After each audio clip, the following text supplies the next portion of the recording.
राधे राधे दोस्तों, जय श्री कृष्णा। आज हम सुनेंगे बसंत पंचमी क्यों मनाई जाती है और इसका इतिहास क्या है और इसकी शुरुआत किस प्रकार हुई। बसंत पंचमी का दिन माँ सरस्वती को समर्पित है। छात्रों, संगीतों से जुड़े लोगों आदि के लिए ये दिन बहुत महत्वपूर्ण होता है।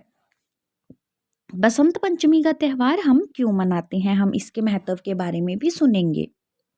माघ माह के शुक्ल पक्ष की पंचमी को बसंत पंचमी मनाई जाती है। इसे श्री पंचमी और माघ पंचमी भी कहा जाता है।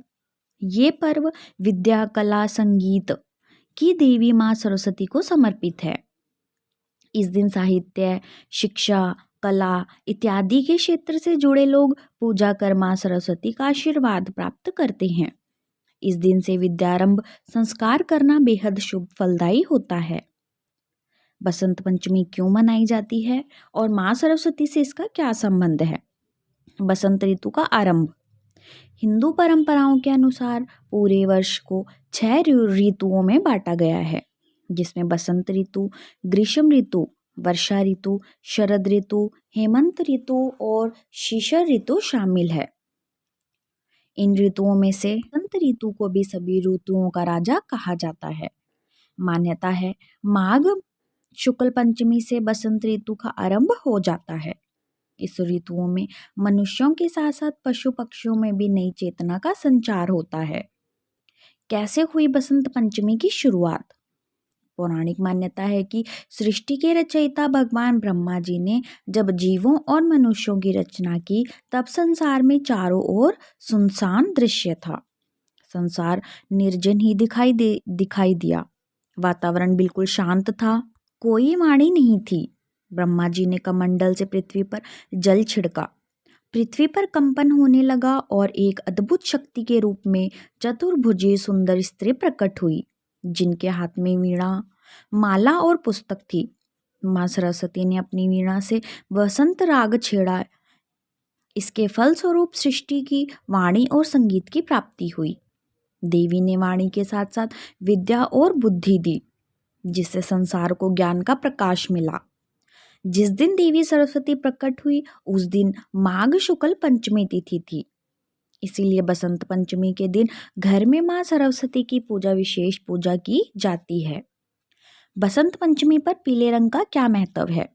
बसंत पंचमी से बसंत ऋतु की शुरुआत होती है। फसलें पकने लगती है। फूलों का सौंदर्य पृथ्वी की सुंदरता बढ़ाता है।